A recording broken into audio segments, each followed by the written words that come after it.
Posłuchajcie, będziemy zaczynać. Ja nazywam się Konrad Hałas i bardzo serdecznie Was witam na 102. spotkaniu PyWaw. Jak dobrze wiecie, nasze spotkanie nie odbyłoby się bez naszych sponsorów, dzięki którym możemy zaprosić naszych gości spoza Warszawy, dzięki którym też bardzo chętnie postawimy Wam kolejkę w barze po spotkaniu, więc pamiętajcie, żeby nie uciekać od razu, tylko zejść z nami wspólnie do Koszyków, gdzie po prostu tam przy tym barze w centrum się spotkamy i mam nadzieję spędzimy chwilkę po naszych prezentacjach. Sponsorami dzisiejszego spotkania jest FC App, Sunscrapers, Flyer i Scalo. Mamy krótką prezentację od Scalo, więc pozwólcie, że puszczę ją szybko. To jest dosłownie 30 sekund. Tak jak wspominałem, dzięki naszym sponsorom możemy organizować nasze spotkania, więc bardzo serdecznie im za to dziękujemy.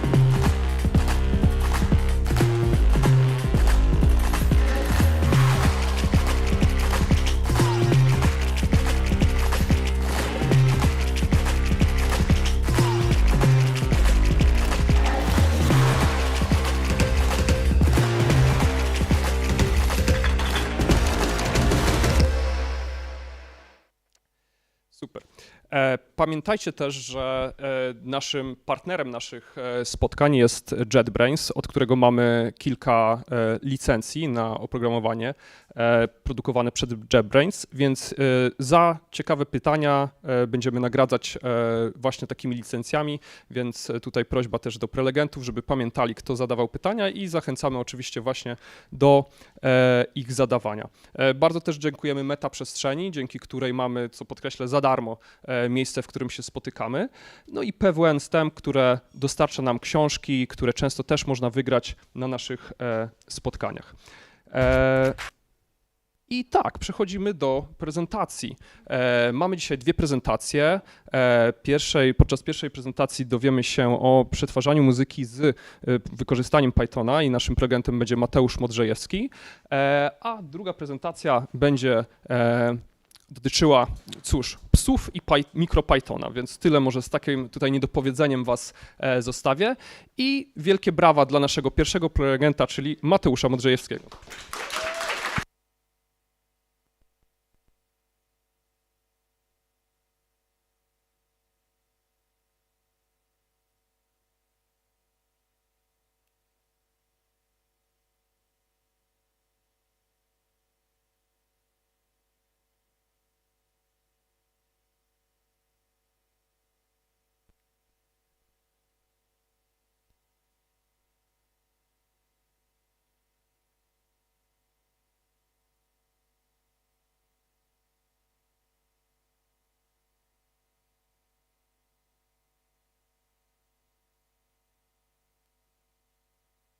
Auto-populate. I już mam włączone. Jeszcze raz wielkie brawa dla Mateusza.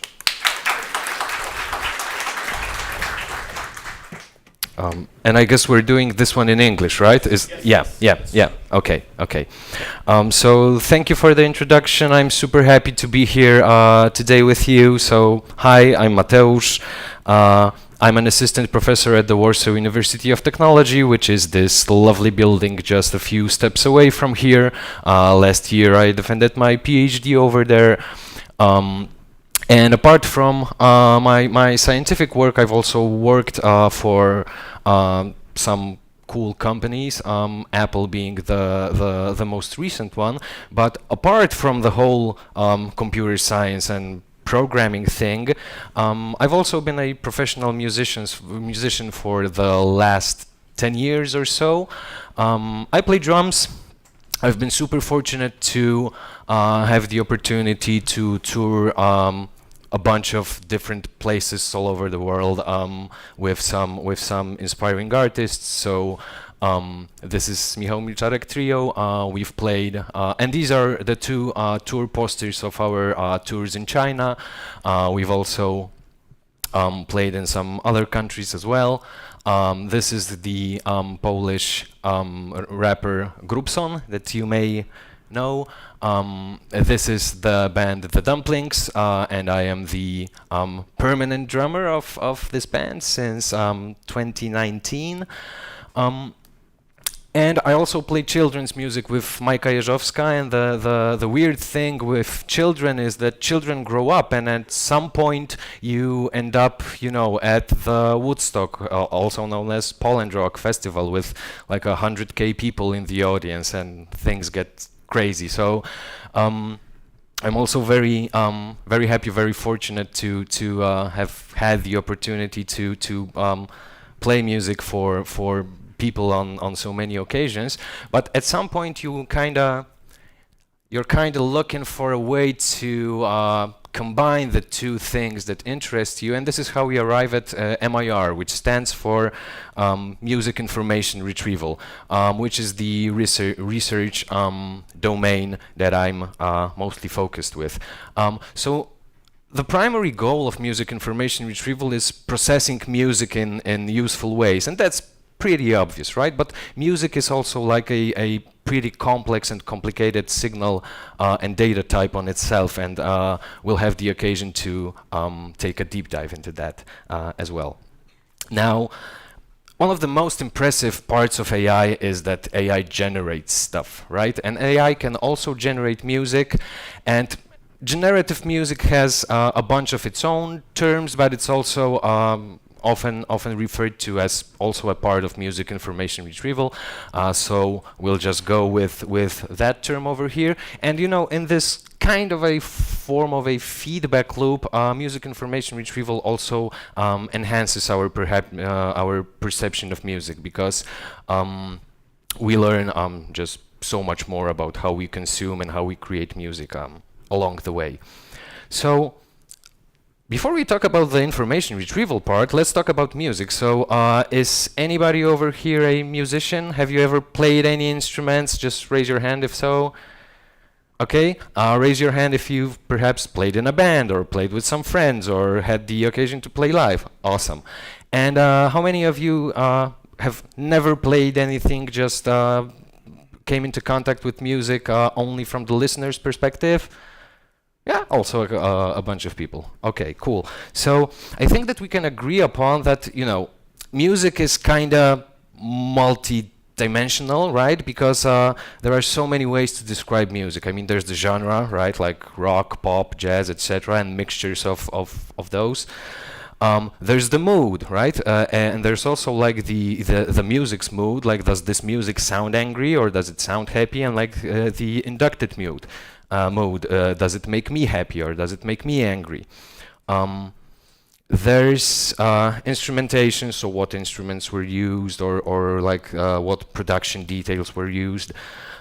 There's the timbre, so it is also about the sonic quality of the music. The structure, right? Because like pop songs have a totally different structure than, let's say, symphonic pieces from a couple of hundred years ago. There's also harmony, so we're getting low level. So these are the rules that govern how you create music that sounds good, or sounds pleasant, or sounds dissonant, or like sounds tense. And there's also rhythm, which is how the music is organized in time. So I think we can agree on the fact that it's a pretty deep and complex form of expression and communication. And how the heck do we interact with this thing using, you know, programming and the stuff that we're comfortable with? Well, that's the first question that we'll try to answer today. It turns out that Python has a pretty rich ecosystem of how you can do things. So who knows what this is? Yeah?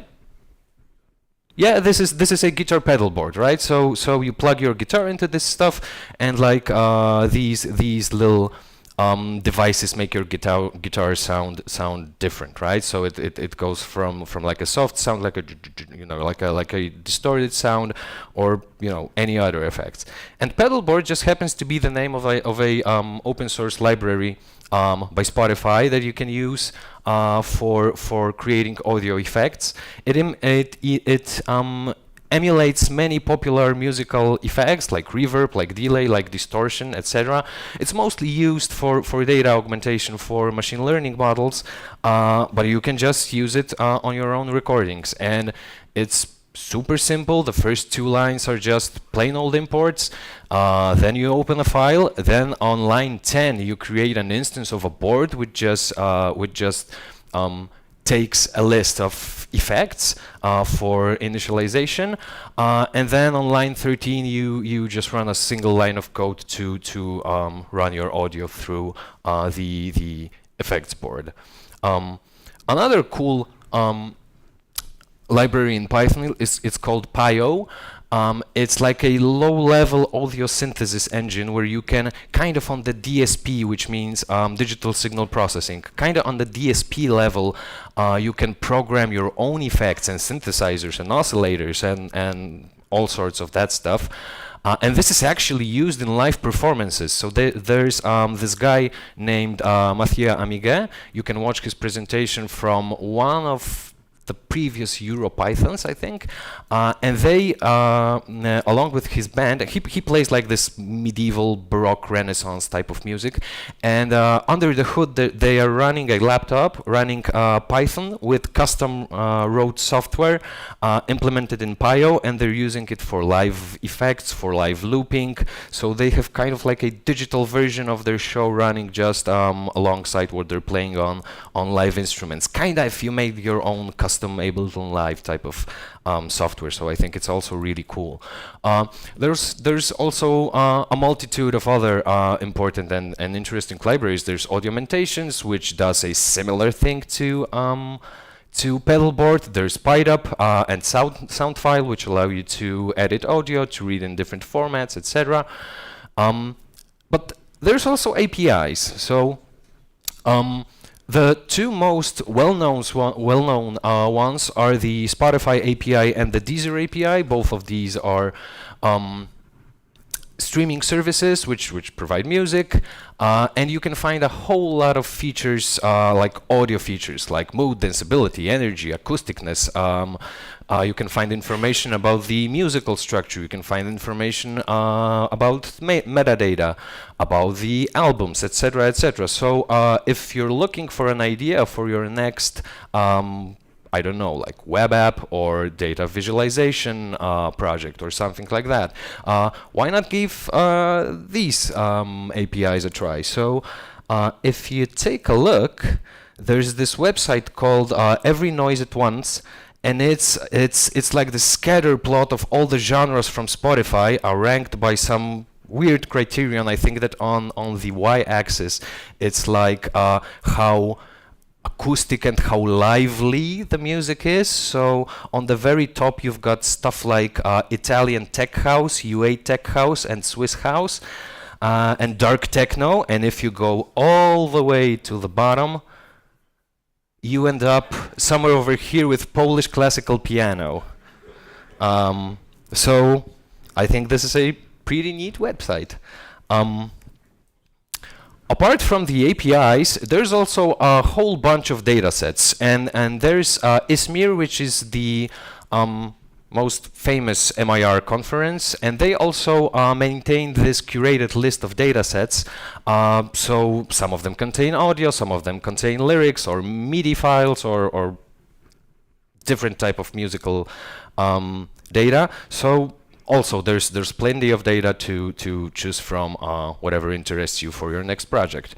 And also, there's a library called MIR Data, which provides very convenient utility and wrapper functions for many of those data sets, so you don't even have to work with them manually. There's also Librosa, which is like the library for audio analysis. You would use this for music processing, for visualization, for feature extraction, because before deep learning and neural networks came, what we would do is similar to the trends from computer vision, where you would like handcraft the features and compute a bunch of spectral features and then just use a little bit of machine learning on top of that.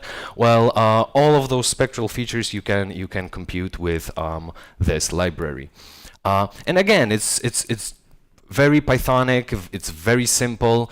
On line 4 we load in the audio file. Why is the audio? Because like audio is just a long vector of amplitudes, and the sample rate.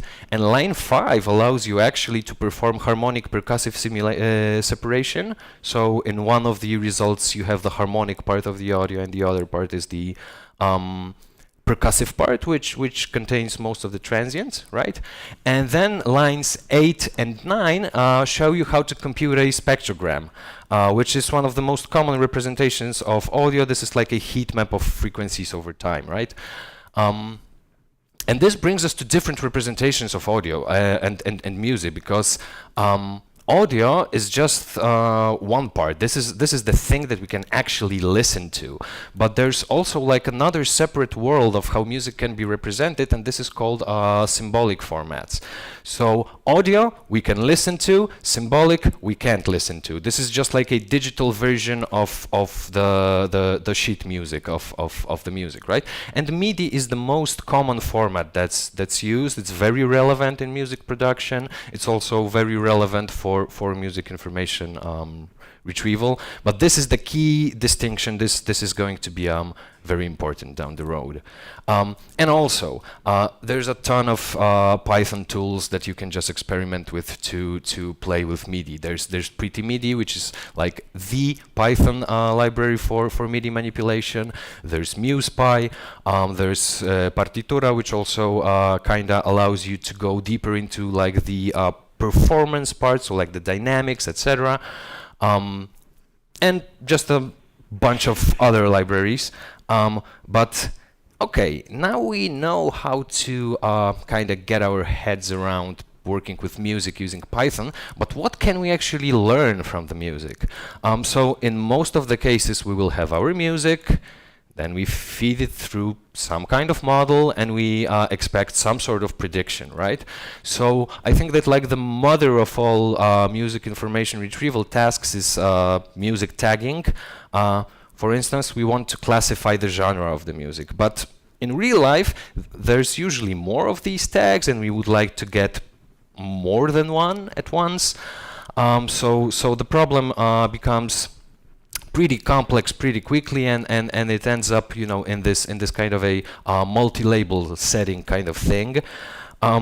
The good news is there's amazing resources for how to handle this. I can't recommend this one enough. This is from 2 years ago from Izmir. This is a tutorial book which is like a great introduction to music tagging and music classification, but also to deep learning and neural networks in general. If you've had a hard time finding like a good place, like a good spot to you know start learning about deep learning or neural networks, I think this is a nice place to start. And also there's open source implementations of most of the state-of-the-art tagging models. So you can just clone this repo, you can retrain the model, or you can use ones that have pre-trained weights, and you're off to doing your own classification experiments, which is I think very interesting. Okay, another task might be automatic mixing, which is you start from the stems, so the tracks that contain like particular instruments. You once again feed it into a model, and you expect the model to output the final track with the right balance of volumes, with effects, with processing. So this is a pretty non-trivial task, because like this is something where you would employ like an actual mixing engineer, and it's a very creative process, and it's also difficult. So this is really not a trivial task. But again, there's this came out like a month ago or something like that. This is also was published on Izmir. There's already a tutorial and a very nice book that outlines the data sets and outlines the approaches that you can use to start experimenting with automatic mixing. So also I think this may kind of blow up and be very, very practical and applicable in the near future. And then there's the other way around. So you start off again with some music, you feed it into a model, and what do you expect? You expect the separated tracks. So this is also difficult because it's kind of like unmixing a bucket of paint, right? But it turns out we also know how to do that as well. So this is, I think this is still the state-of-the-art model. This is called Dmux. It was developed by Facebook, and it's like this massive unit architecture. We don't have to go into the details. It's just this, you know, intimidating looking model. But there's also another model called Splitter. It was made by Deezer.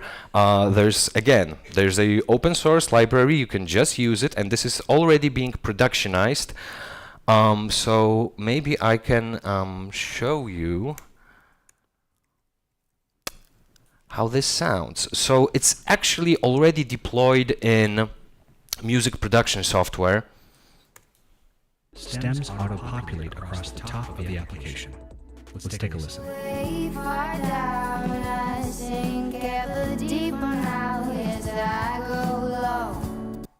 Could we come around? I go way far down.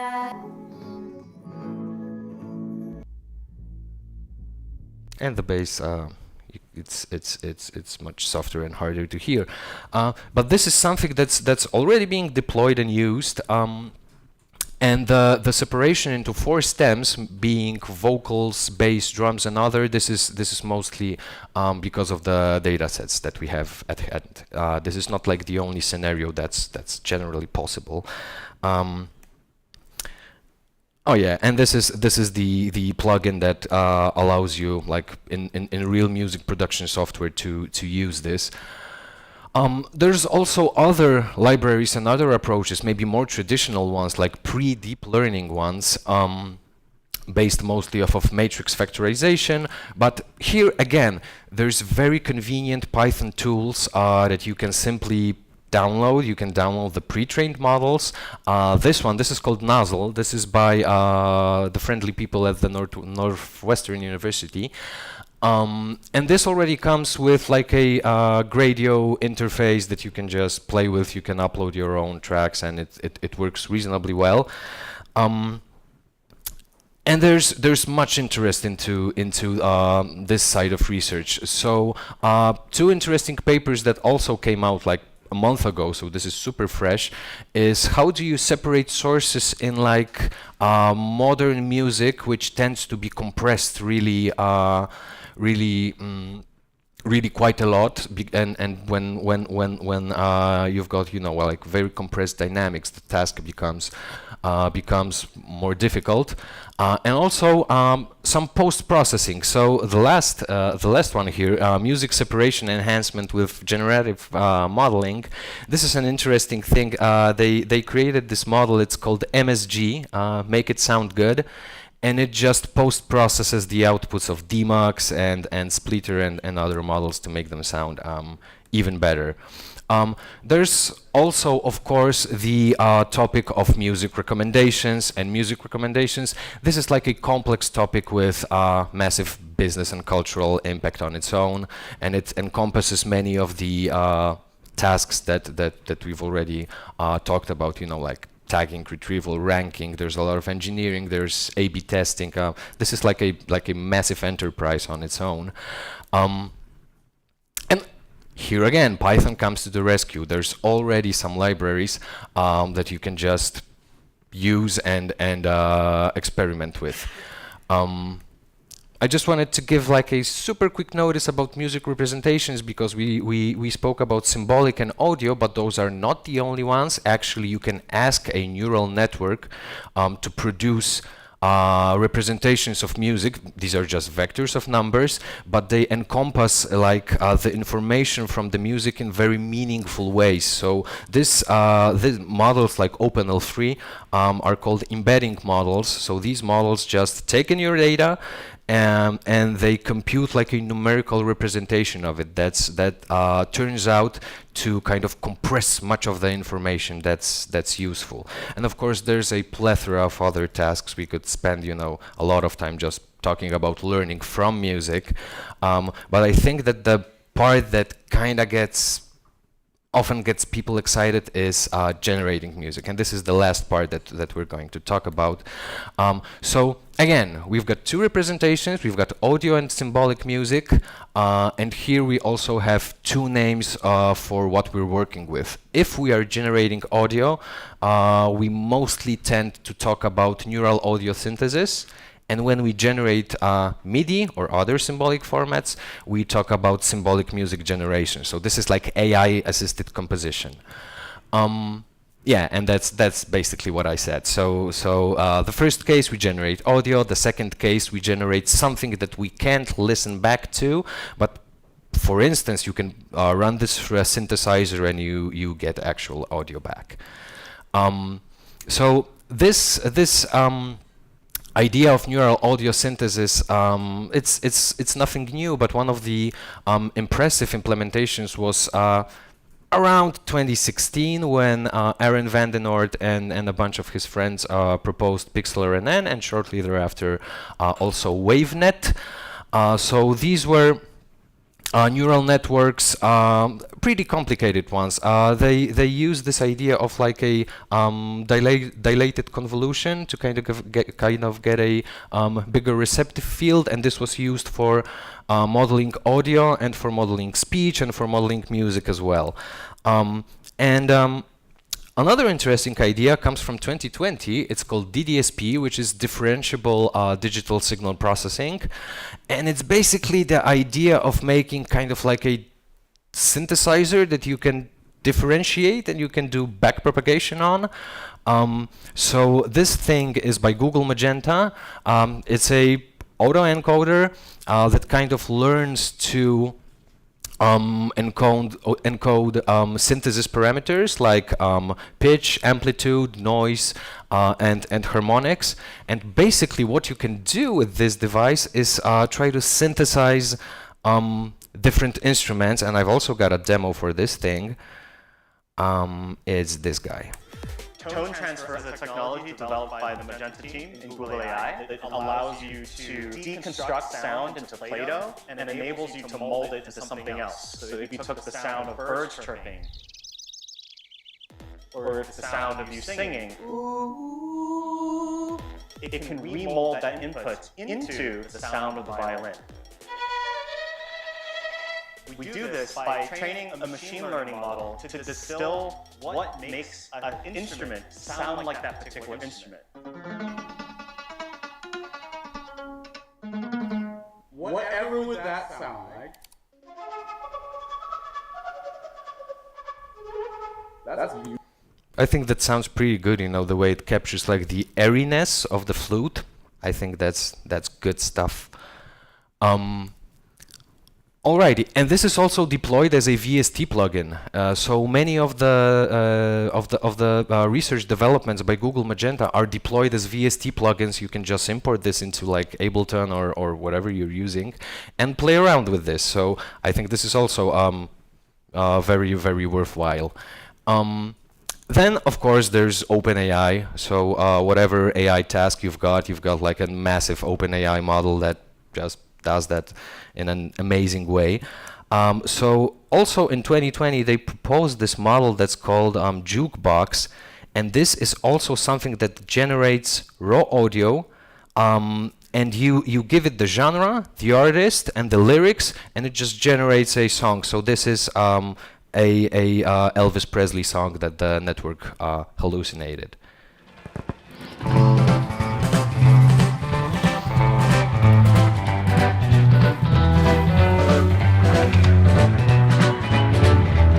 From dusty tails on the scarf, with the lip hitch tells the heart. With my toe slips, with my heel sizzling pine. And the last, when he woke up with a mind. From dusty tails, when you help. I think that's pretty amazing.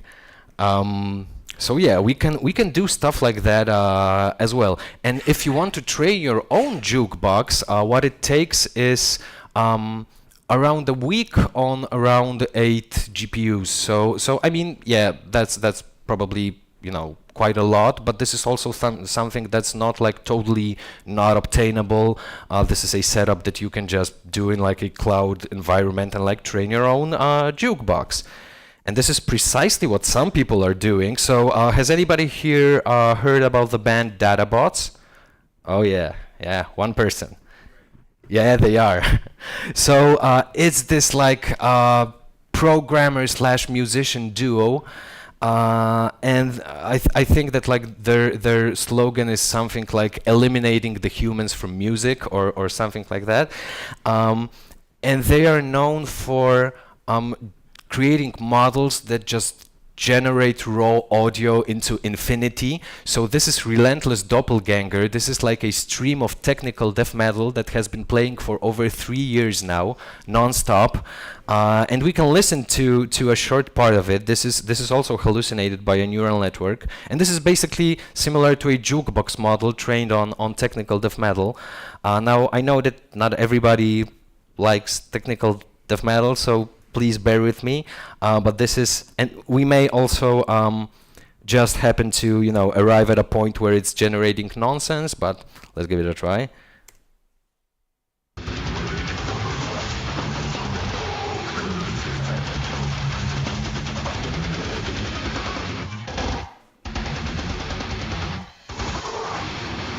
No, okay, that does actually sound like technical death metal.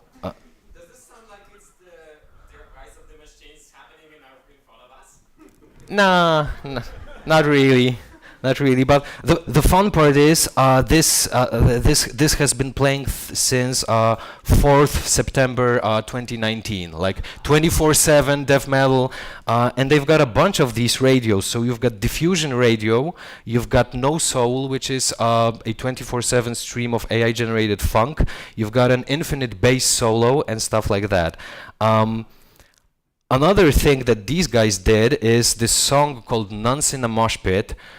This was submitted to the AI song contest last year, and it's like this absolutely outrageous thing that sounds like a cross between Aphex Twin, Behemoth, and Jeffrey Hinton. I mean, it's just absolutely outrageous. Highly recommend it. You can listen to it on YouTube.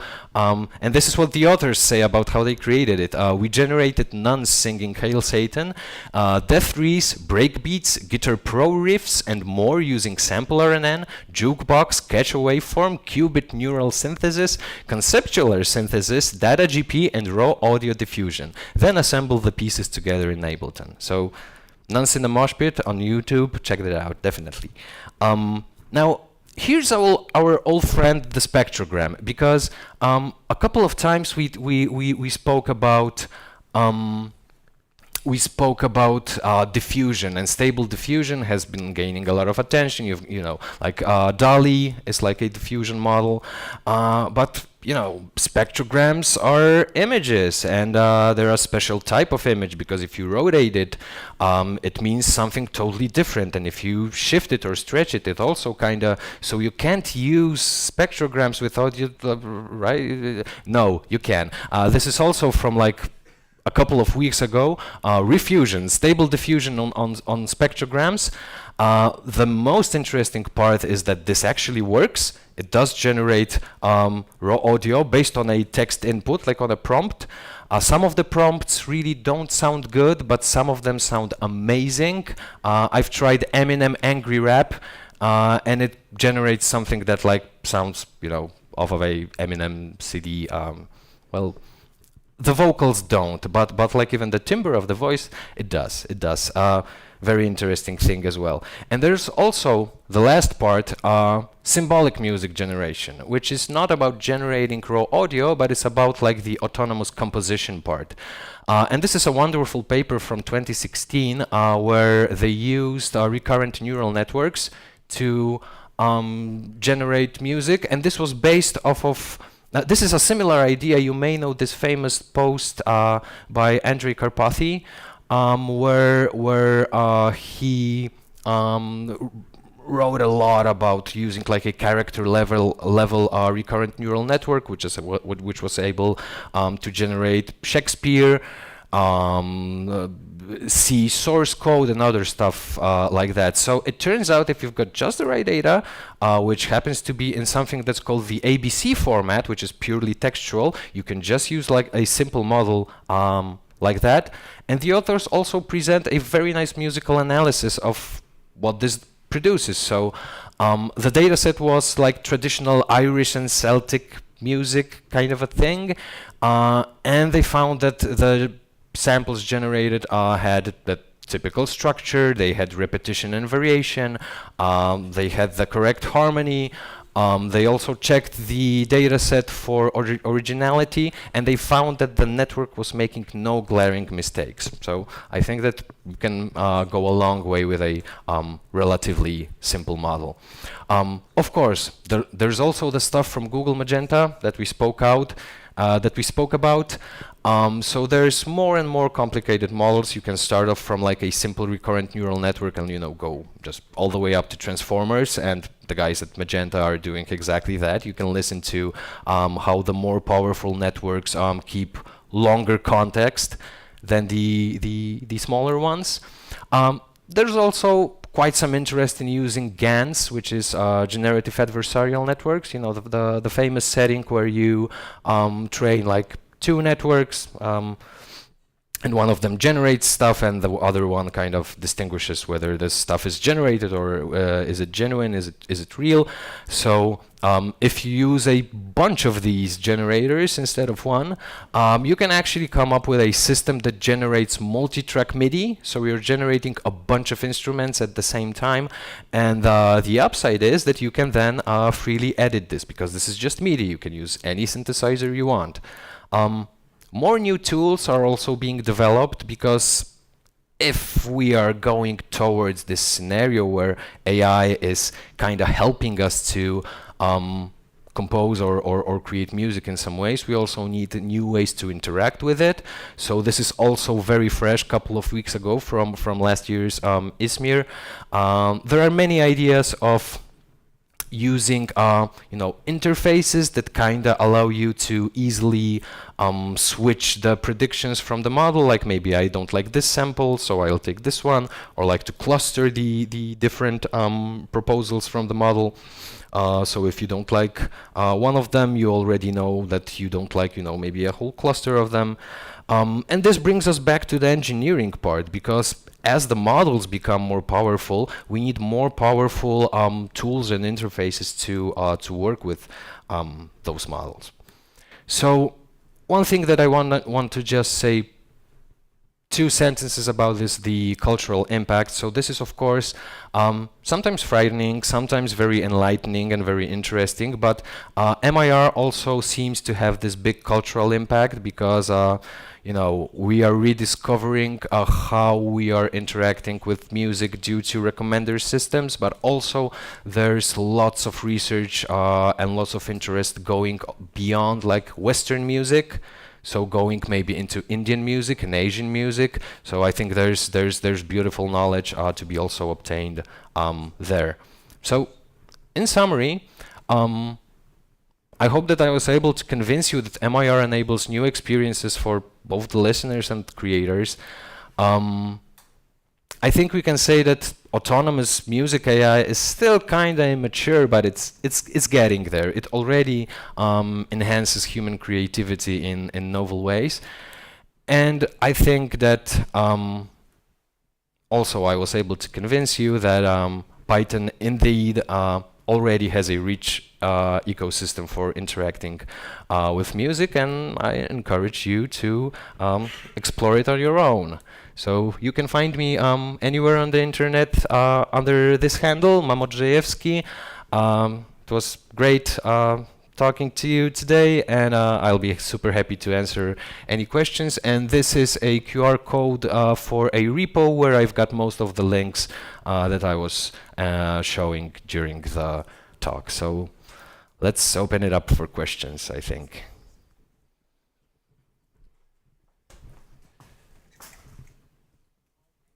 I see that we have some questions here. Okay. Okay. Is it working? Okay. So Yeah. I have a question. Because you have shown us a couple of tools, a few tools that are able to imitate music creation process. In some ways, they are able to stall a part of someone effort. Because as I see, something called splitter. Yeah. It was able to split music into parts, like a voice, like a guitar, like the drums. As I know, a few weeks ago, Microsoft presented something what can learn your voice. Depends on your some recordings. Yeah. So. The last topic you have mentioned a cultural effect. So what could be an effect at the end if we think about the human effort that could be stolen in seconds or minutes? Because to become a great singer or someone, it's weeks, months, years, sometimes. And with these type of tools, AI generation tools, and some libraries, AI models, we will be able to stall someone's voice in a couple of hours. So in this case, it won't be destructive for people who want to become professional musicians, because if your years of your efforts could be stolen in a weeks, it's not worth of it. In this case, you can, because we think about intellectual property.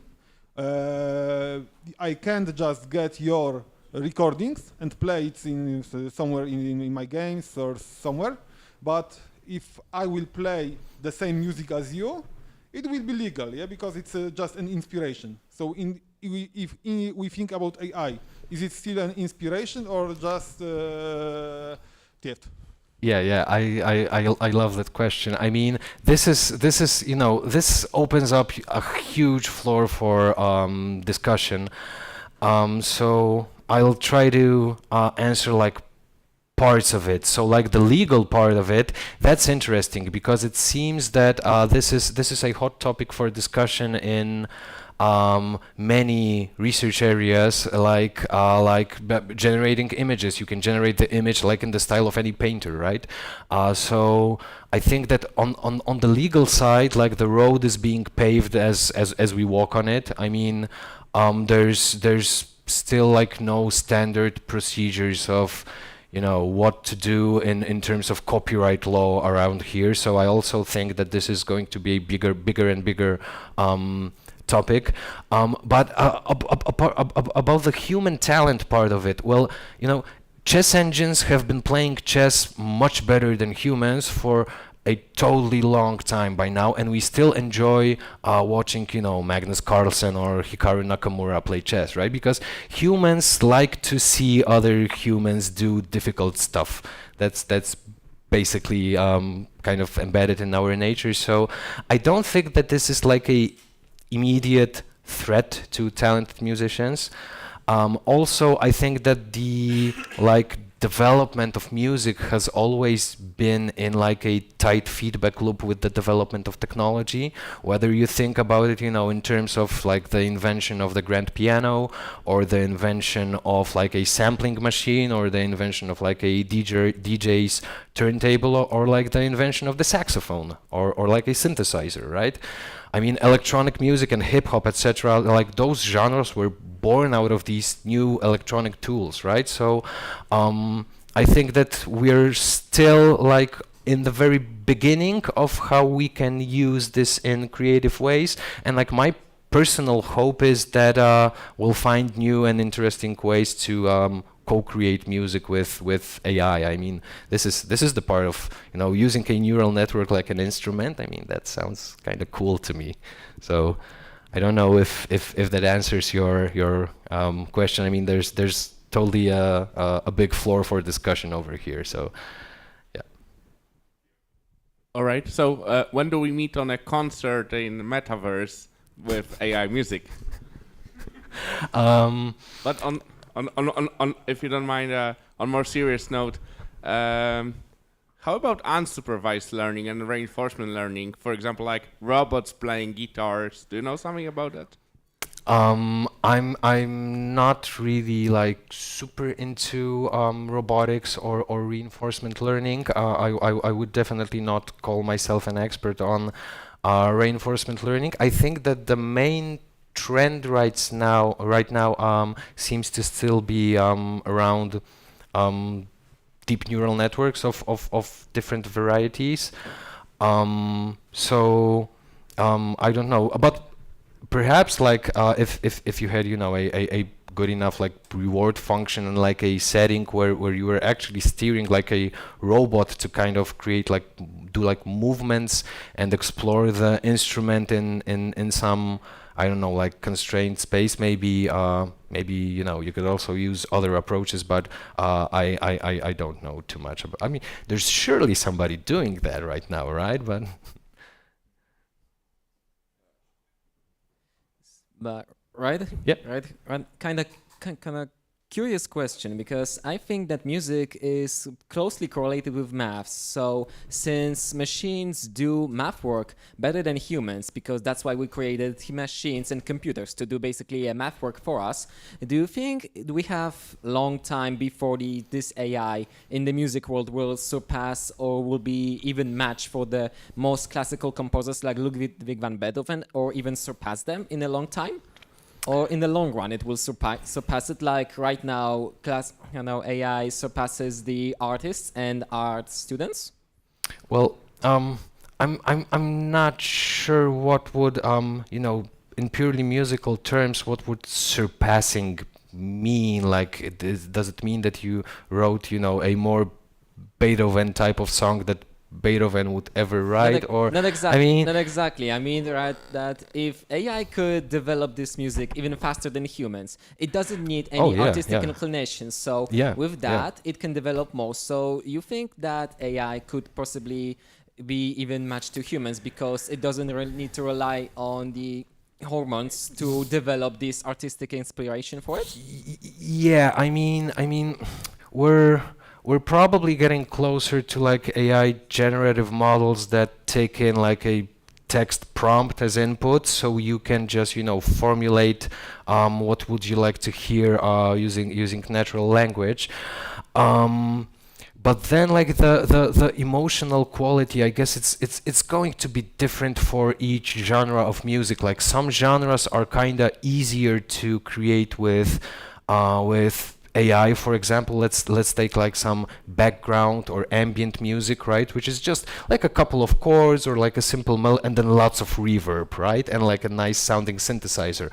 But I think that's much simpler for a neural network to grasp than, let's say, like the richness of like like an opera or like a symphony where there's multiple instruments and like it's a whole piece, so the context is very long. So yeah, I don't know what's the length that ChatGPT can go right now, without losing the plot. But I guess that like in terms of music, like a symphony would be this massive long piece of music with lots of context, and I don't know. We just have to wait, for the ChatGPT of music, I guess.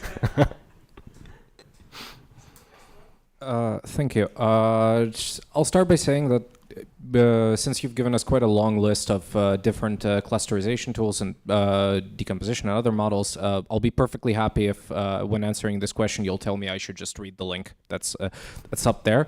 But I thought I'll ask anyway. Can you suggest a good, effective algorithm or perhaps a pre-trained model included with Izmir or other sets of tools for tagging music according to instruments? I have an actual practical use case for this. I have a massive NAS setting sitting with MP3s, which I like and have ripped out of various sources, and all I know about them is that I like all of them. I have literally no information on how else they're correlated, except the hint from a friend musician that most of them seem to feature Roland 303 in some way. and that's the only information I know, and I want more. If I do, can you suggest any specific tools I should look into? So for like instrument recognition, any of the tagging models will work, because what tagging models work with is like a generalization of like a classification task. So you're not only classifying in one space, for instance, like emotions or like instruments or I don't know, whatever. You're just learning from, you can just learn multiple labels at a time. So if you can do that, then all of those models work perfectly well if you're just trying to recognize instruments. So you can start off with almost any convolutional architecture, and it's probably going to work pretty well for that task. And also there are some data sets that are a good starting point for instrument recognition. There's certainly one that's called IRMAS, IRMAS, and that's like a good starting point as well. So I just go convolutional with those. Yep. Great, thank you very much. Also, awesome, thank you. And this will be the last question. Here you go. Yeah, so hi, I just wanted to ask one question. Did you like use any of these models like in production, like on concerts, or like to get inspired with any of your bands? So yeah, did you like use programming in such ways that you use like it for like creative stuff, like for real life, like on concerts? Yeah. So some time ago, if you recall, like the Michał Milczarek trio, the first band, like I showed the posters. So along with Michał, the guitar player from that band, actually some time ago, a couple of months ago, we did this like mini EP type of thing that's now on SoundCloud. It has like a staggering amount of like, I don't know, 70 or 100 listens. So it's, you know, like a really small thing. But what we used there is a generative adversarial network that was spitting out MIDI. So we didn't edit the MIDI in any way. We just took the MIDI and like used different synthesizers and effects, etc., etc. But the notes, like their order, etc., what you're hearing, is just totally generated by the neural network. And I hope that these models will become more controllable, so they will be more useful, because sometimes it's hard to have, you know, like the control that you would have, you know, working otherwise. But yeah, we've already released this mini EP. It's on the internet. It's called Drop, and maybe I'll add the link to that repo. Thanks. Thank you. Thank you. Okay, thank you once again, Mateusz. Awesome, thank you.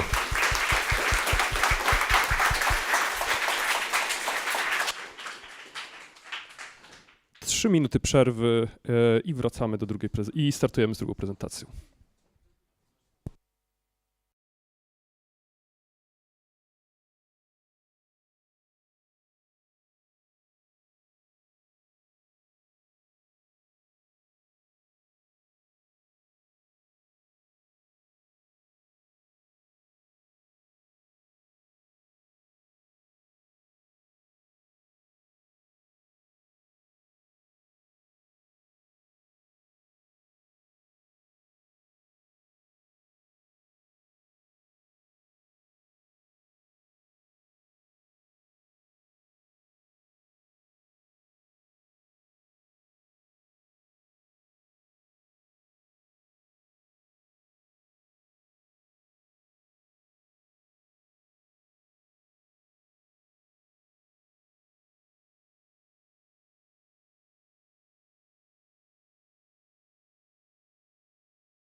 i na pewno będzie czas jeszcze po prezentacjach porozmawiać. Najwyżej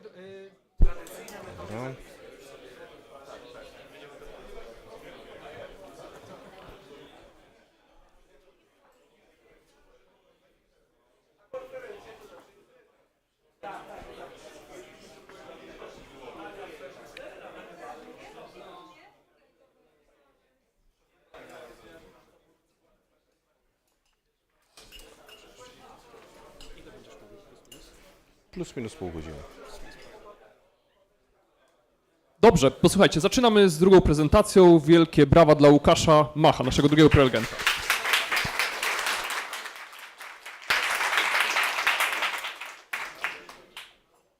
Przedstawiam Wam bohatera tej prezentacji. To jest mój pies Luke, zbieżność imion przypadkowa. I o tym będę opowiadał o tym, jak tego psa próbowałem szczuć mikropythonem. Ja jestem Macho, nazywają mnie też Łukasz Mach. Można się ze mną kontaktować pod tymi identyfikatorami. Zajmuję się, oprócz trenowania psa mikropythonem, zajmuję się też takimi nudnymi rzeczami jak klastry baz danych na Kubernetesach na dużą skalę. Pracuję w Allegro. I teraz jaki postanowiłem rozwiązać problem? Problem z psem jest taki, że psa trzeba ćwiczyć, czyli trzeba wydać mu komendę, zmierzyć wykonanie tej komendy, potem zapowiedzieć nagrodę i wydać tę nagrodę i całość powtórzyć jakieś nieskończoność razy. Nie trudno znaleźć tutaj pewien nudny algorytm, który trzeba powtarzać w kółko i w kółko, aż się prosi, żeby to jakoś zautomatyzować. A tymczasem kiedyś na PyConie poznałem takie zachwycające maleństwo, to jest ESP32. Ma super wydajny procesor jak na taki sprzęt. Bardzo dużo przestrzeni dyskowej. Można się do niego podłączyć po Bluetoothie i po Wi-Fi. Bardzo niewielki pobór prądu. Ale najlepsze jest to, że jest bardzo niski próg wejścia, ponieważ wystarczy kabelek USB, żeby podłączyć się do tego urządzenia i po prostu pobawić się trochę mikropythonem. Więc wykorzystajmy to urządzenie do tego, żeby trenować mojego psa. Więc zamarzył mi się taki wielki cel. Maszyna, która wydaje komendę, następnie jest jakaś metryka, która mierzy, czy pies poczynił jakieś postępy. Jeżeli poczynił, to zapowiedź nagrody, wydanie nagrody i wszystko wiele razy. To wszystko miało to działać na tej zasadzie, że za pomocą określenia lokalizacji i pozycji psa mogę wychodząc z domu, wgrać program siad, wracam do domu, pies umie siedzieć. Więc wielki cel wymaga wspaniałych metod.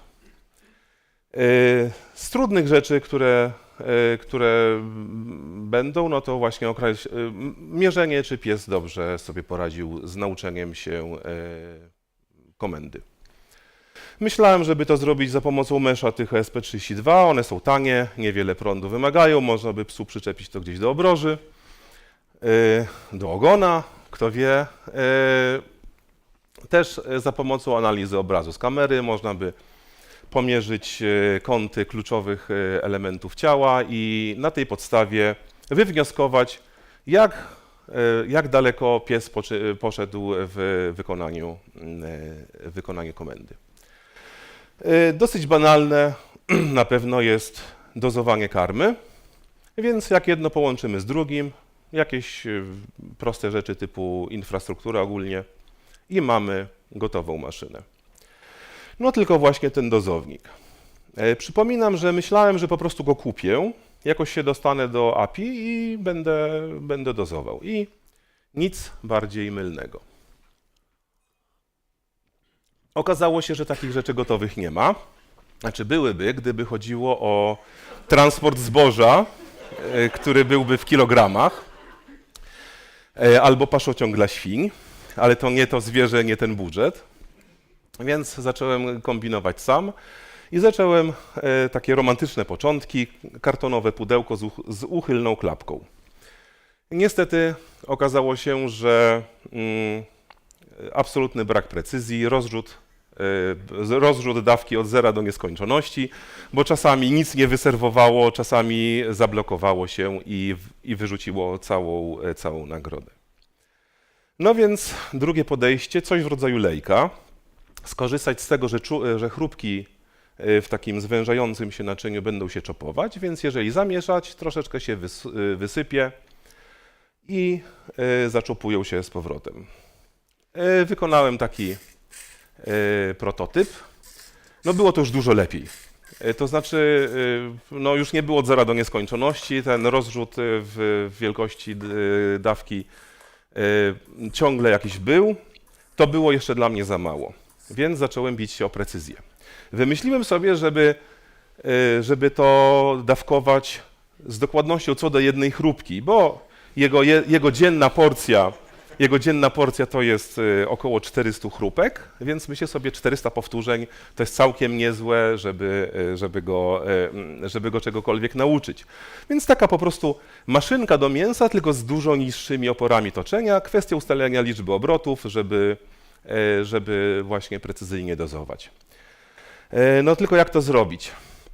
Ktoś mnie namówił na to, żeby kupić drukarkę 3D, że szybko i sprawnie zrobisz swoje urządzenie. Nic bardziej mylnego. Okazało się, że to wcale nie jest szybka sprawa. A dodatkowo trzeba poznać całe mnóstwo rzeczy. Trzeba nabyć kompetencji, których nie chciałem nabyć. Ja chciałem po prostu zrobić rzecz, więc jeżeli ktoś nie ma dwóch lewych rąk do takich metod typowych warsztatowych, niech najpierw ich spróbuje, być może, że oszczędzi dużo czasu. Ale ja tego nie wiedziałem, więc wykonałem szereg prototypów typu maszynka do mięsa i niestety zawsze kończyło się czymś takim jak tutaj, czyli że coś się ułamało albo serwo się spaliło, bo nie uwzględniłem tego, że te chrupki są porowate, w środku się zakleszczą i koniec. Więc wróciłem do pierwotnej koncepcji. Chrupki opadają pionowo w dół, w takim jakby lejku. Pogodziłem się z tym, że nie będzie super precyzyjnie, ale spędziłem na tym mnóstwo czasu. Więc te wspaniałe metody, którymi dysponowałem, okazało się, że no jest coś inaczej. Znaczy dozownik okazał się trudny, więc mierzenie, jak mu poszło, odłożyłem na kiedyś. No i na placu boju z pierwotnego planu został sam dozownik i jego logika. A dozownik wygląda w ten sposób, że mamy to ESP32 sflaszowane MicroPythonem. Na tym jest microdot, czyli taki flaskopodobny framework webowy. On jest podłączony do silniczka, to ten silniczek miesza w tej karmie, tą karmę w zbiorniku i to jest zasilane 2 powerbankami. Dlaczego 2? O tym będzie za chwilę. Więc skoro mam słabsze metody, trzeba przemyśleć cele. Postanowiłem poradzić sobie z uciążliwością psa przy gościach, z jego lękiem separacyjnym i z nudą. Pies przeszkadzający przy gościach, znaczy oduczenie go, żeby tego przeszkadzania przy gościach jest takie uciążliwe, dla gości głównie.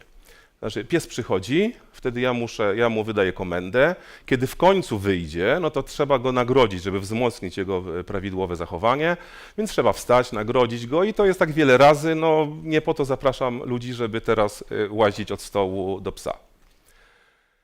Pomyślałem sobie, że skoro mam tego MicroPythona w dozowniku, mam tam serwer www, to zróbmy coś takiego, że on serwuje mi przyciski, które mogę zdalnie sobie wcisnąć.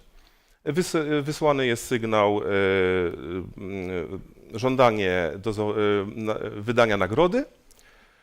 No i metoda deweloperska uczenia psa, żeby nie przeszkadzał, jest taka, że pies przychodzi, wydaje mu komendę, on w końcu wychodzi, wtedy sięgam do komórki, wciskam przycisk, nagroda jest wydana i to działa. Druga sprawa to jest lęk separacyjny.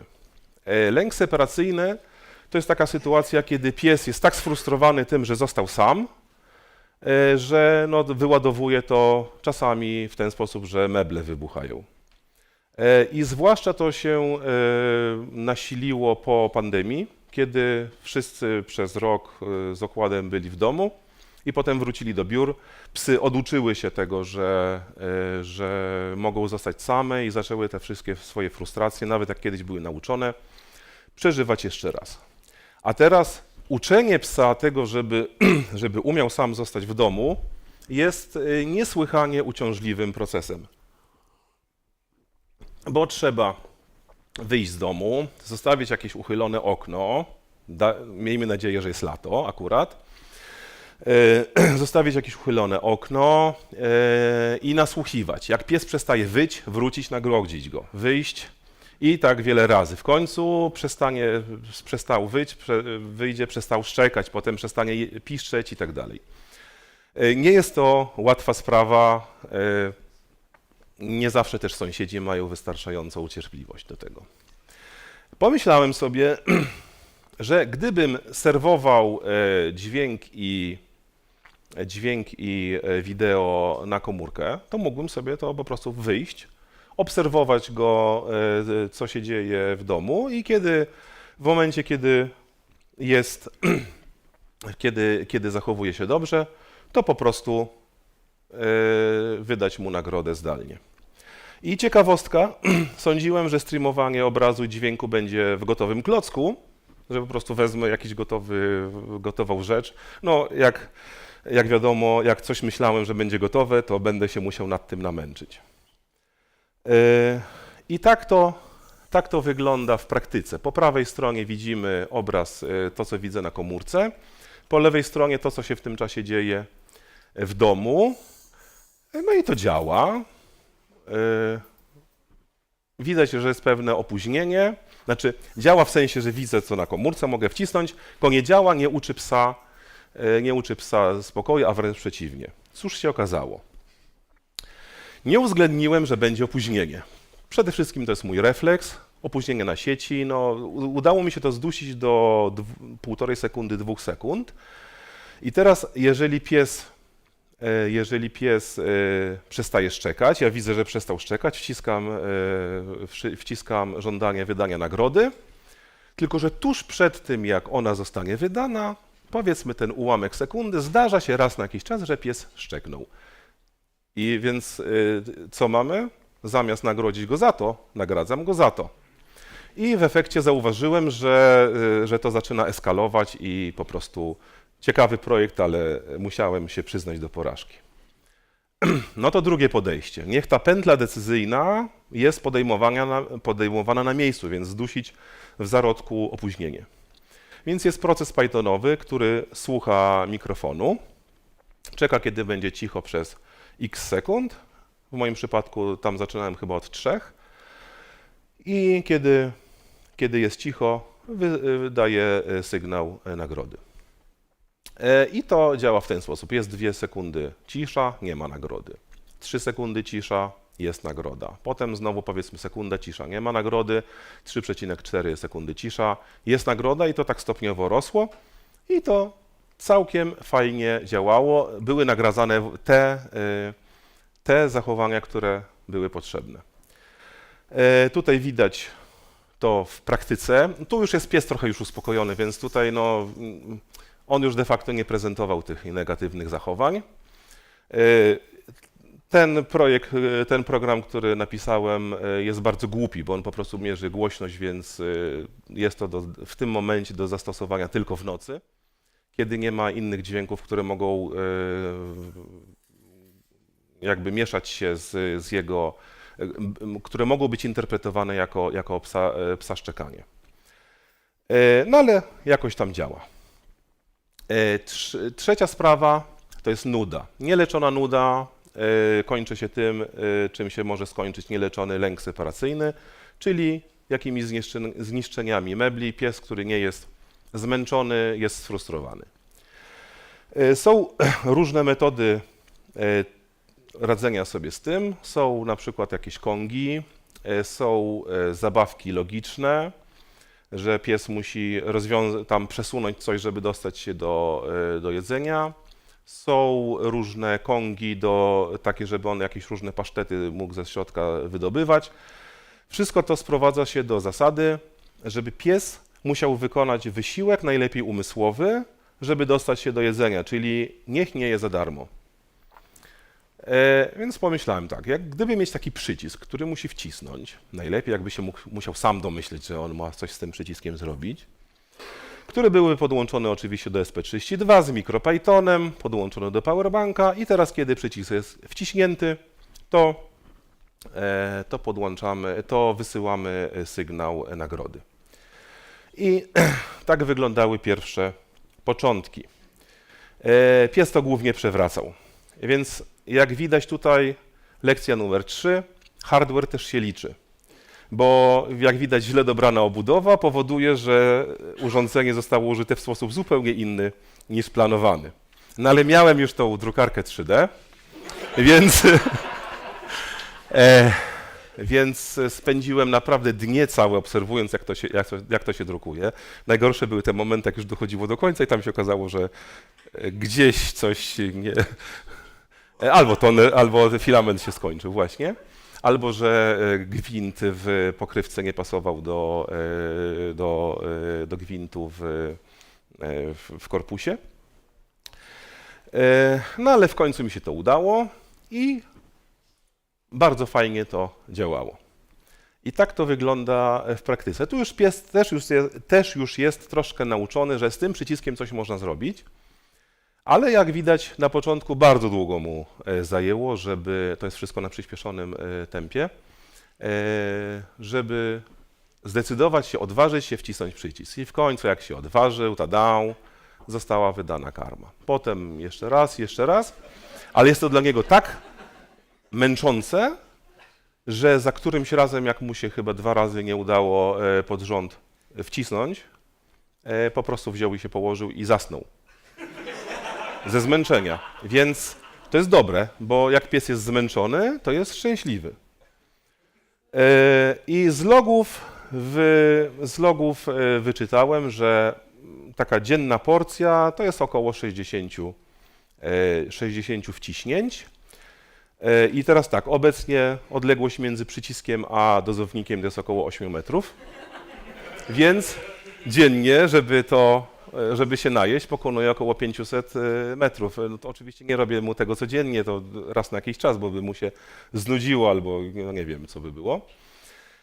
I spędza na tym około 2 godzin. Więc zwłaszcza w czasie, kiedy na przykład jestem chory i nie mogę wyjść z nim na spacer, jest to cenna sprawa. Więc reasumując, schemat rozrywki i edukacji dla psa wygląda tak, że mamy centralny dozownik, ten najprostszy element układanki, jak mi się wydawało na początku, przycisk, zdalne uruchamianie dozownika, zdalny podgląd, który nie działa, no nie wiem, czy jeszcze kiedyś go jakoś udrożnię ten temat, oraz nasłuchiwanie, czy pies jest cicho. Wszystko podłączone do lokalnej sieci Wi-Fi. No i teraz przeszkody, ciekawe zagadnienia i przemyślenia. Więc najgorzej było z logowaniem, bo tak, mam około 1 MB na dysku, więc nie poszaleję po sflaszowaniu oczywiście, bo tam ma 2 MB, po sflaszowaniu zostaje około 1 MB. Nie poszaleję z logowaniem, więc no, nie dowiem się, co tam się działo zbyt szczegółowo. Mogę wysłać to po UDP do rsyslog'a, no ale jak się dowiem, co się działo, zanim się podłączył do Wi-Fi, a czasami się w ogóle nie podłączy. Więc jakimś tam w miarę dobrym rozwiązaniem jest zapisać to na dysk i kiedy się podłączy do rsyslog'a, sfluszować ten plik logów na rsyslog. I zrobiłem to w dosyć prosty sposób. Taki handler logingu, który najpierw zapisuje na dysk, potem próbuje się podłączyć do zdalnego rsyslog'a. Kiedy mu się uda, fluszuje plik tam i już kolejne rekordy wysyła już po UDP. Druga metoda, podłączyć Raspberry Pi. To Raspberry Pi może tam sobie gdzieś siedzieć na kabelku, wisieć przy tym urządzeniu i podłączyć jakimś minikomem i w ten sposób możemy się dowiedzieć na przykład, co się dzieje, zanim się podłączyliśmy do Wi-Fi, albo w ogóle się możemy nie podłączyć do tego Wi-Fi, albo mogą być jakieś problemy z zasilaniem, które w ogóle nie dotrą do procesu Pythona. Druga sprawa to są zdalne zmiany w kodzie. Więc normalnie to się robi po kabelku USB, ale to jest fajna sprawa, kiedy tu jest komputer, tu jest to urządzenie, mamy kabelek. Ten pierwszy etap programowania to robimy po prostu w ten sposób, że wysyłamy plik po porcie szeregowym. Kiedy już to urządzenie zamontujemy gdzieś pod sufitem, no to nie zawsze mamy taki długi kabel, nie zawsze sięgniemy laptopem, nie chcemy latać z tym laptopem, to nie jest zawsze wygodne, więc w sukurs nam idzie WebREPL, czyli REPL Pythona po WebSocketach. Bardzo prosto się go startuje, po prostu się importuje się moduł WebREPL, startuje się go, gdzieś tam się definiuje hasło i albo po WebSockecie mamy taki REPL Pythona, albo możemy też wysłać plik. To jest bardzo wolne, więc całego projektu, zwłaszcza jak mamy dużo plików, nie wyślemy, ale na konfigurację, na przykład na jakieś tam zmiany w ustawieniach konfiguracji czy coś takiego wystarczy. Albo Raspberry Pi, czyli gdzieś tam wisi sobie na kabelku i traktując go jako jump station, wrzucamy pliki przez SSH i potem przez port szeregowy. Druga sprawa to jest zasilanie. I to jest drugi przykład, kiedy spędziłem za dużo czasu na czymś, na czym nie powinienem spędzać. Bo wymyśliłem sobie, że będę zasilać to jednym źródłem prądu. No bo jest dużo urządzeń, które mają jedną baterię. Po co miałbym mieć więcej? Więc próbowałem rozmaitych układów stabilizacji napięcia prądu, ale zawsze efekt był taki, że kiedy włączało się serwo, napięcie na układzie spadało tak, że to wszystko się resetowało i było bardzo niestabilne. Spędziłem nad tym strasznie dużo czasu, a potem do mnie dotarło, że przecież nie muszę tego robić. Mogę podłączyć dwa osobne źródła prądu i skupić się na meritum, bo w zasadzie no co z tego, że miałbym super idealne zasilanie, skoro nie miałbym na razie co zasilać.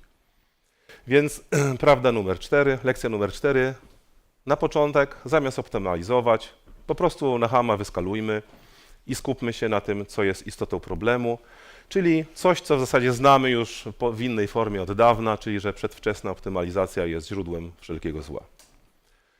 Ale nie mało mi było tutaj idei fix z zasilaniem, bo też się uparłem, że będę to zasilać powerbankiem, a powerbank ma tą brzydką cechę, że jeżeli za mało prądu, jeżeli nie jest pobierany z niego prąd, a ESP32 jak pobiera na przykład 35 mA, to powerbank stwierdza, że ten prąd w ogóle nie jest pobierany, wyłącza się. No to co z tym zrobić? Myślałem, że kupię powerbank, który nie ma tego. Okazało się, że nie jestem w stanie znaleźć takich na rynku. Powerbank, który najmniej potrzebował prądu, żeby się nie wyłączyć, potrzebował 65 mA i dodatkowo musiałem to znaleźć eksperymentalnie, bo to nie jest nigdzie napisane w specyfikacji. Są powerbanki też dosyć liczne, które potrzebują około 115 mA, a rekordzista potrzebował całego ampera. Więc myślę sobie, dobra, wsadzę po prostu równolegle dodatkowy pobór prądu. W sumie to będzie 70 mA i już powerbank już czuje, że ma coś podłączone, nie wyłączy się.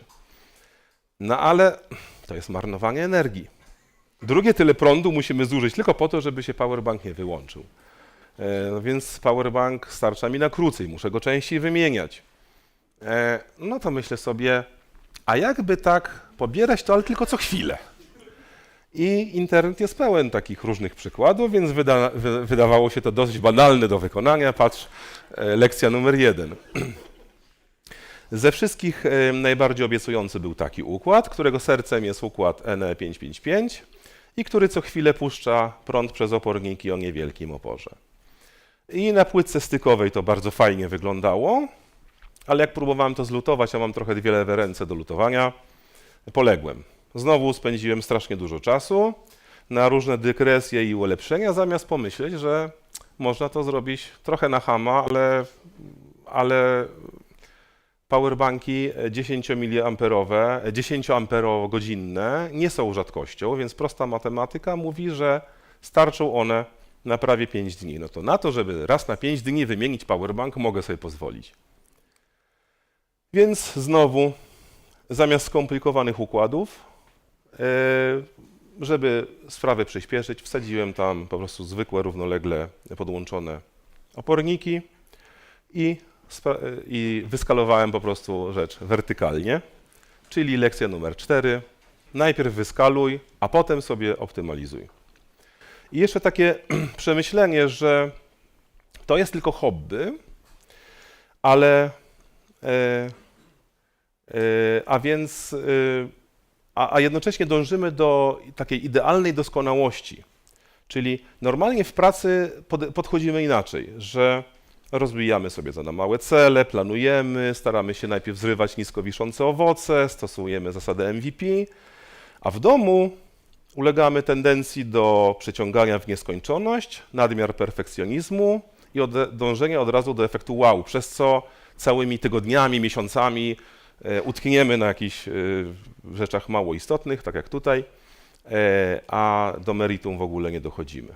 Ale jednocześnie często to są antypaterny, brak testów, już nie mówiąc o TDD, i jednocześnie to nie stoi w sprzeczności, to znaczy mamy miks perfekcyjnych celów i fatalnego kodu. I często takie rzeczy w ogóle nie upubliczniamy, no bo przecież koledzy by, no wstyd przed kolegami w pracy. Więc nie róbmy tak.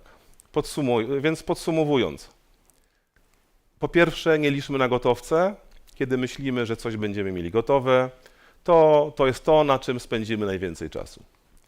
Po drugie, druk 3D nie jest taką odpowiedzią na szybkie stworzenie czegoś, czasami wydłuża projekt zamiast go skrócić.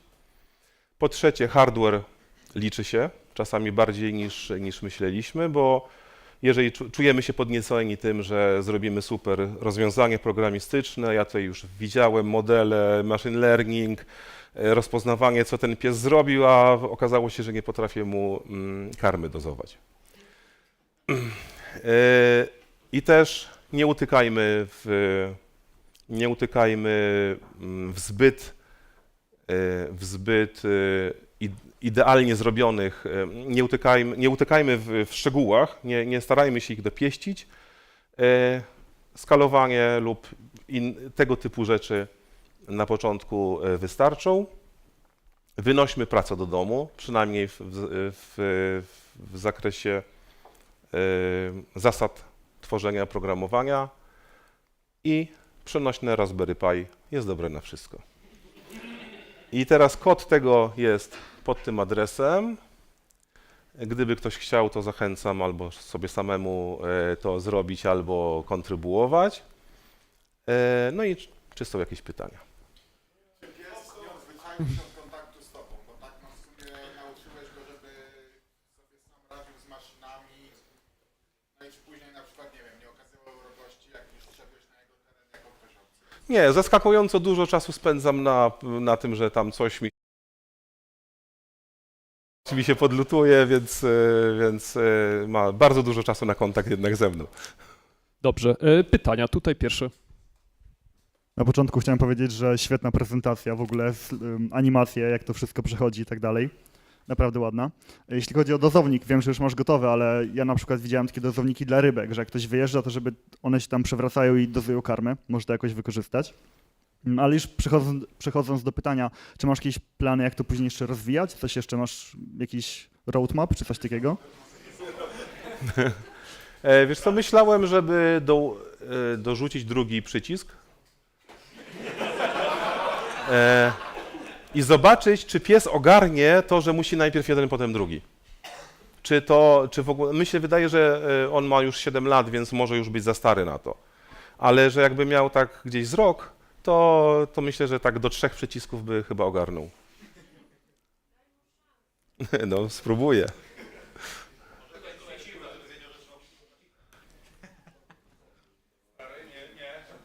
Mogę? Bardzo fajna prezentacja, Dzięki. urzekła mnie, bo też chciałbym coś takiego na swoim psie zastosować. Kody są w sieci. Ale mam jedno pytanie, czy we wszystkim masz powerbanki i czy nie lepiej by było użyć jakichś bateryjek albo akumulatorków AAA? Nie, bateryjki AAA to Albo nie. Teraz po czasie widzę, że chyba te ogniwa litowo-jonowe byłyby lepsze, ale no wtedy mi się wydawało, że tak, SP32 ma wejście mikro USB, powerbank ma wyjście mikro USB, no to pasuje do siebie, nie? Dobra, dzięki. I raczej chciałem zadać pytanie w formie żartu odnośnie treści tej prezentacji, ponieważ widzieliśmy wszyscy, co potrafi nuda albo syndrom porzucenia z psem zrobić, więc mnie ciekawi, ile mebli albo butów już poszło, żeby tego psa tak wyszkolić Pythonem. Znaczy wiesz co, ja go troszeczkę bardziej tradycyjnymi metodami oduczyłem gryzienia różnych rzeczy, ale raz na jakiś czas, no tam to pilota zgryzie, to jakąś poduszkę, legowisko, no tak. Nie ma aż takich spektakularnych sukcesów. Na początku mu się tam ze 2 razy zdarzyło, ale no, na szczęście nie wypruwa kabli ze ścian, ale wiem, że są psy, które potrafią. Ja miałem jedno pytanie. Jakby wytłumaczyłeś, że masz tylko 1 megabajt do dyspozycji, więc to jest stosunkowo niedużo, ale zastanawiałem się, czy na przykład nie można by do tego dodatkowo dograć jeszcze kwestii głosowych, które by dodatkowo powodowały, że pies przy okazji wykonywania jakiejś na przykład sztuczki, czy też na przykład gdybyśmy to rozszerzyli o komendy takie jak siad, leżeć i tak dalej, gdyby był już tego nauczony. Tak, no taki był wielki cel. Taki był wielki cel, dokładnie. Więc nie można by tego dograć. A drugie moje pytanie na szybko, czy podczas tego procesu, kiedy tworzyłeś ten dozownik, myślałeś też nad całkowitym jakby zautomatyzowaniu życia takiego psa, czyli można by zautomatyzować wychodzenie na spacer, czyli na przykład stworzyć otwór, który by się na przycisk na przykład otwierał na przykład przez drzwi, żeby mógł wychodzić, lub wyrzutnie piłek. No wszystko by się dało zrobić, ale no, są bodźce, na które go nie uodpornię czymś takim. To jednak wymaga pewnego wyczucia ze strony operatora. Na przykład no, taka kulka karmy to jest nic w porównaniu z tym, jak zobaczę innego psa, no to wypuszczę go i już nie wróci. Dobrze, tutaj jeszcze pytanko. Tak, ja też chciałem powiedzieć, że super prezentacja i naprawdę doceniam takie hands-on podejście, że rozwiązywanie problemów właśnie przez nie skupianie się na super szczegółach, tylko na właśnie dojście do celu. Myślę, że pan Pawłow byłby dumny z tresury psa. Ale jeszcze jedno mnie zastanawiało, bo szanuję ESP32 super mikrokontroler, ale czemu właśnie decyzja na początku, że właśnie ESP32, a nie właśnie na przykład Raspberry, które ma więcej pamięci, większą moc i tak dalej? To jest w ogóle nie ten rząd wielkości, jeżeli chodzi o koszt, o rozmiar. Przynajmniej w tamtym czasie nie było Raspberry Zero.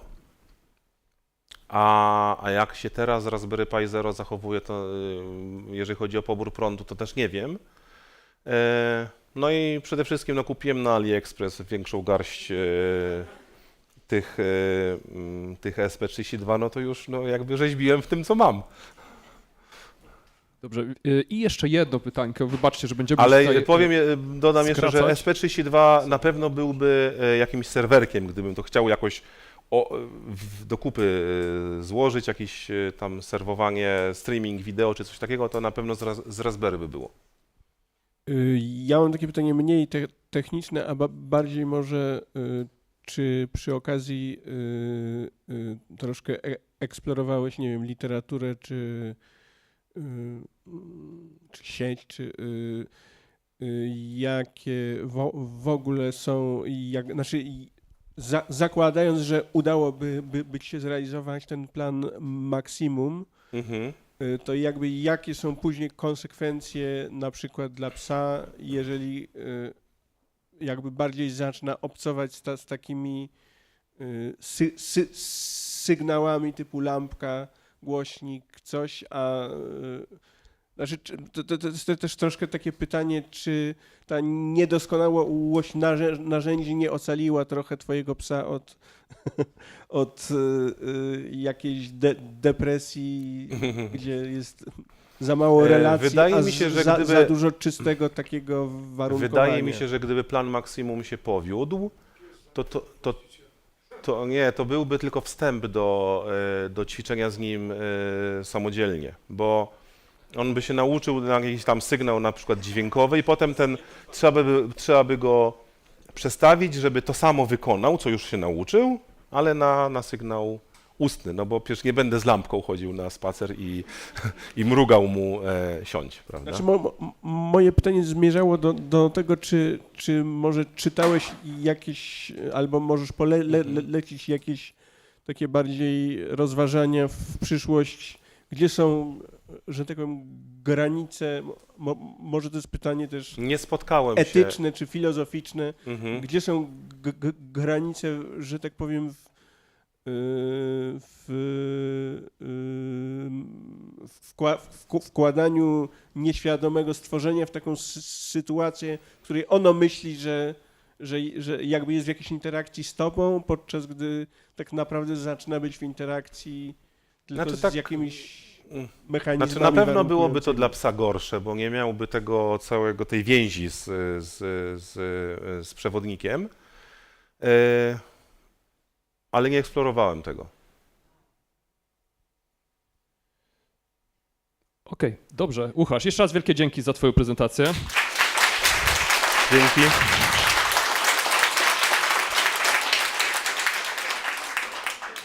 Proszę wszystkie osoby, które dzisiaj zadawały pytanie, o odezwanie się do nas przez maila info@pywaw.org. Mam nadzieję, że jakoś poradzimy sobie z licencjami do tak dużej liczby, a jak nie, to kto pierwszy, ten lepszy, więc zachęcam do bycia szybszym.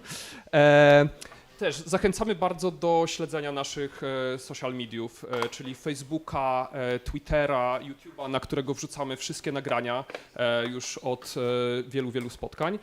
I tak jak wspominałem na początku, idziemy na piwo do koszyków, więc tutaj za Rafałem pierwsza grupa za chwilę będzie mogła pójść. My jeszcze chwilę tutaj zostaniemy, że tak powiem, zgasimy światło. Wiem, że mamy też sponsora FC Up, który chciałby powiedzieć kilka słów, więc jeżeli tak, to zapraszam w tym momencie. Super. Cześć, ja się nazywam Karol Nowalski, jestem współzałożycielem, jak tutaj kolega powiedział, FC Up. Robimy oprogramowanie, taką platformę dla trenerów i zawodników piłkarskich do organizacji sparingów, turnierów. Więc jeżeli interesujecie się w ogóle piłką nożną i szukacie jakiegoś projektu, w który chcielibyście się zaangażować, to zapraszam na piwo. Dzięki. A my widzimy się 20 lutego, bo na tą datę wyznaczyliśmy kolejne spotkanie PyWaw i bardzo wam dziękuję za dzisiaj i do zobaczenia za miesiąc.